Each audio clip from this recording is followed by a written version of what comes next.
4 Notícias. Oferecimento Unimar, Universidade de Marília. Taust faz toda a diferença. E Menin Engenharia.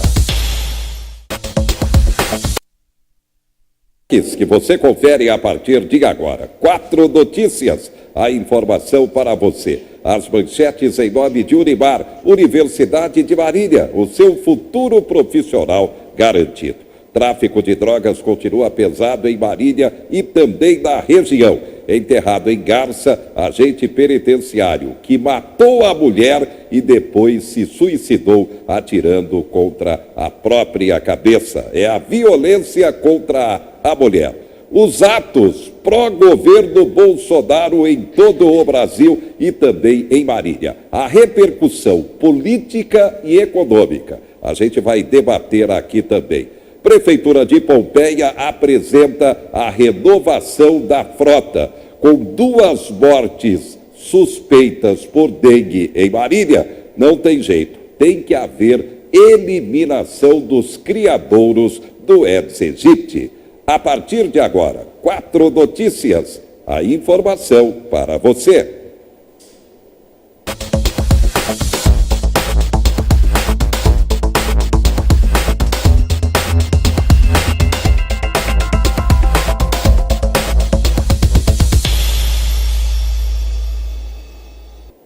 No momento em que o debate sobre a aprovação da reforma previdenciária continua e o governo tem o desafio de conseguir a aprovação no Congresso Nacional, a preocupação continua sendo o índice de desemprego alto. Com isso, orçamento familiar apertado e consumo diminuído, o que atrela também, é claro, o momento complicado da economia. A população dá um jeito para buscar uma atividade profissional para, pelo menos, conseguir se manter. Confira.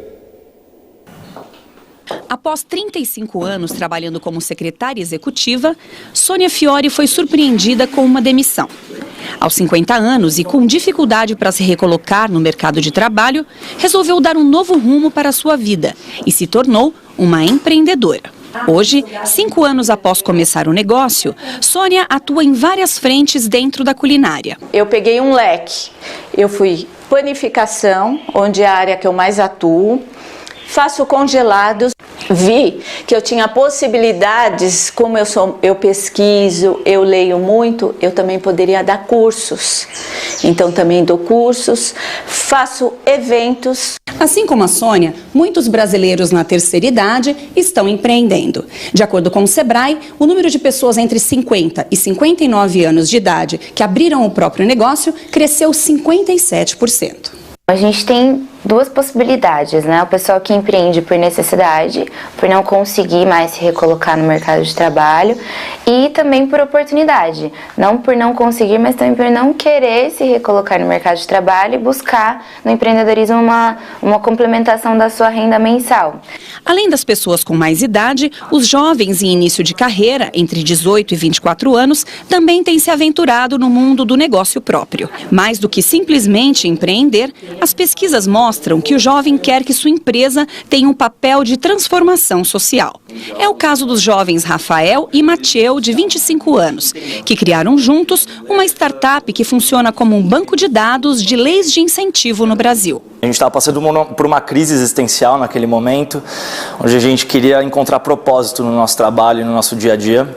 Então a gente sentiu a necessidade de começar a empreender. A sensação de sucesso, né, que é totalmente subjetiva, ela não necessariamente é trazida por um sucesso financeiro, e sim por uma realização da atuação que você tem.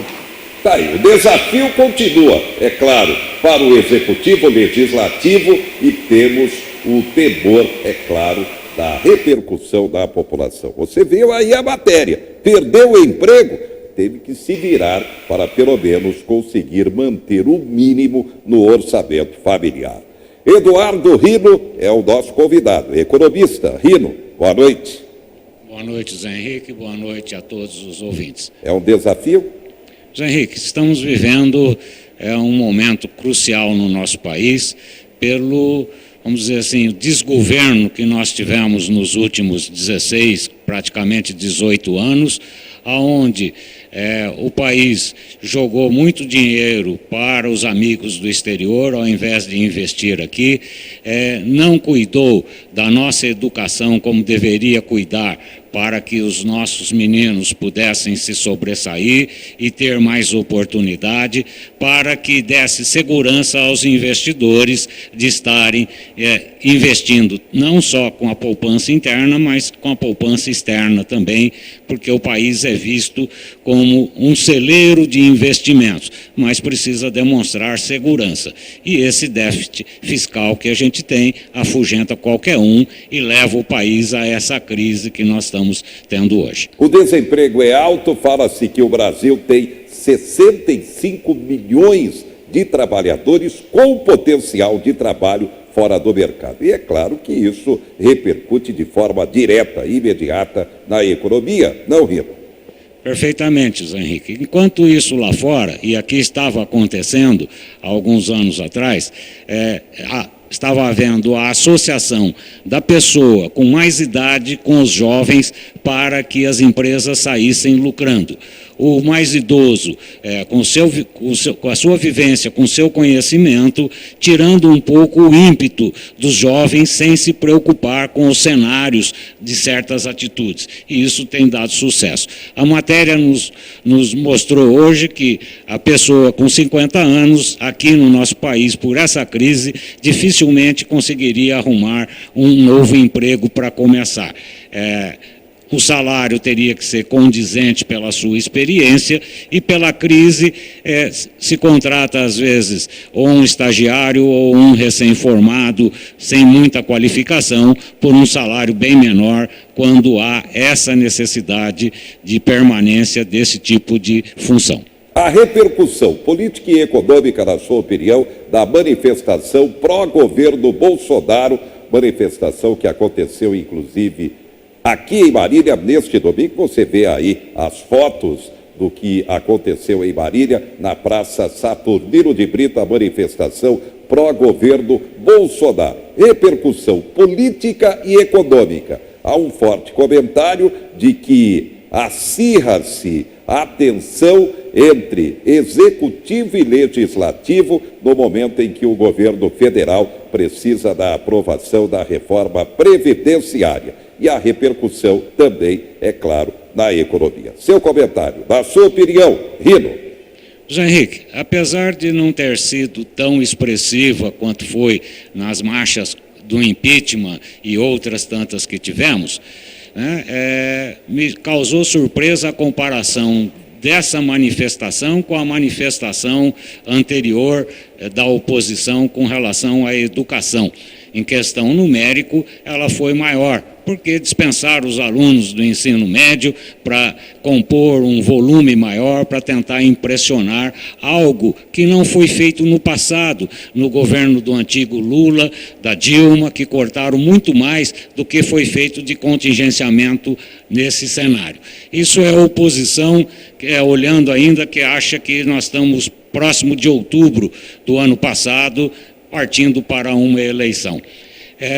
O movimento ele foi preciso, ele foi coerente nas suas reivindicações e demonstrou, na minha opinião, assistindo pelas mídias e pelos comentaristas, os cientistas políticos, a maturidade da população na rua em relação à reforma da Previdência, que é imprescindível, sem ela nós não teremos os investimentos necessários para fazer. Então, o que ela chamou?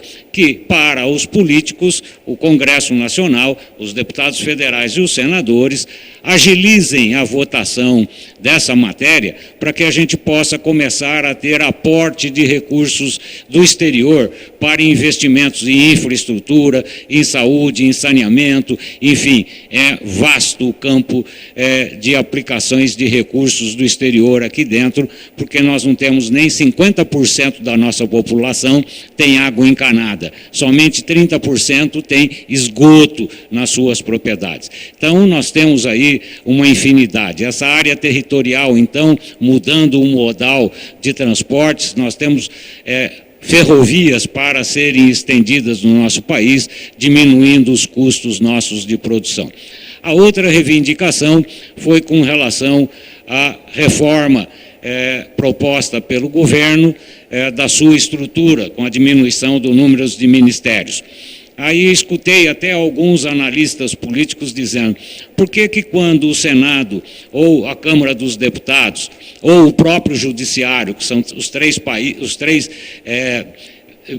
órgãos independentes que nós temos, quando fazem uma reestruturação, não submetem ao Executivo para que o Executivo possa palpitar naquilo que deva ocorrer no Legislativo ou no Judiciário. Porque só o Legislativo palpitar no Judiciário, se quem está lá traçou uma estratégia para poder administrar o país, economizando recursos e pensando no desenvolvimento do país.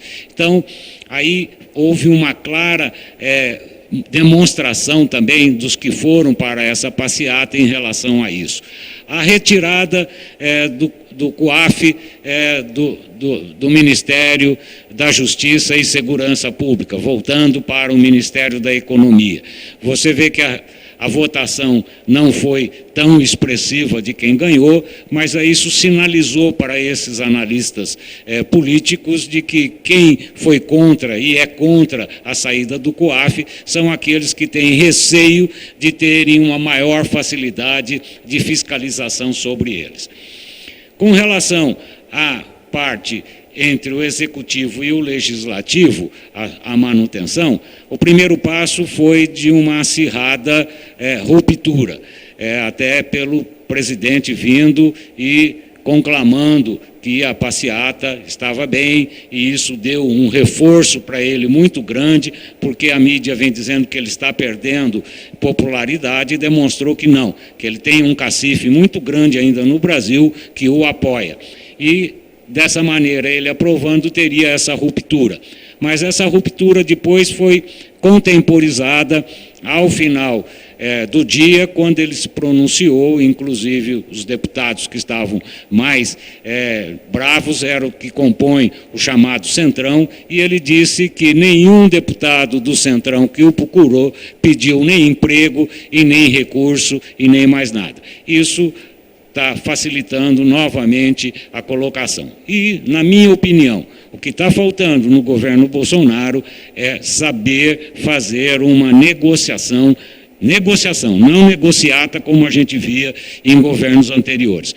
Que nós temos que pensar no país, não é num partido e não é no nome da pessoa que está ocupando o Executivo e nem das pessoas que estão ocupando o Legislativo. Nós queremos reformas necessárias para que volte o desenvolvimento, que surjam novos empregos, para que a maioria da população brasileira se sinta novamente prestigiada e tenha condições de tocar a sua própria vida sem precisar estar fazendo biscates por aí, ou vendendo marmitex, vendendo isso, vendendo aquilo, para completar a renda da sua família. Bem, você comentou bem. Pois é, o momento é complicado da economia e tem que se buscar criatividade para reforçar o orçamento familiar. Atentem para essa matéria, virou febre em São Paulo e começa a se arrastar a ideia pelo interior do país. Confira.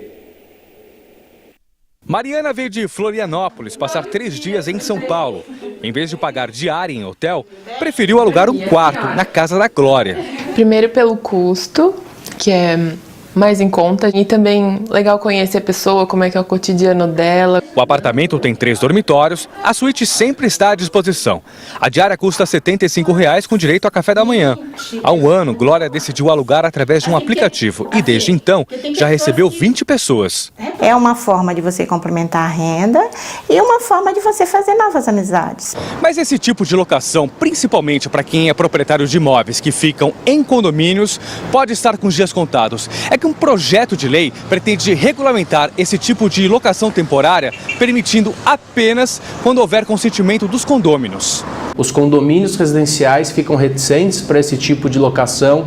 Alguns síndicos acham que é legal, outros acham que é ilegal, alguns advogados dizem que é legal, outros que é ilegal. E isso acaba gerando um conflito dentro do condomínio que acaba, aquele que se sente prejudicado acaba buscando o judiciário. Então, quanto antes isso for regulado, a gente vai ter uma situação mais fácil. Neste prédio, na zona oeste de São Paulo, com 56 apartamentos, o assunto foi colocado em discussão durante a assembleia. E o resultado? O problema é que afetava a segurança do prédio. E aí se resolveu que a pessoa poderia alugar, mas teria que identificar quem é que vinha morar com ela ou provisoriamente. O Brasil tem hoje 220 mil anúncios publicados na plataforma online Airbnb. Virou uma fonte de renda para muita gente durante a crise financeira. E é importante que os condôminos, que a convenção e o regimento interno sejam alterados e sejam adequados àquela situação fática, indo sempre de encontro ao interesse coletivo daquela comunidade. Na casa da Glória, até hoje nunca houve problemas com os vizinhos e ela espera que continue assim. Todos sabem, a síndica sabe, o zelador sabe. É como se eu estivesse recebendo uma visita na minha casa.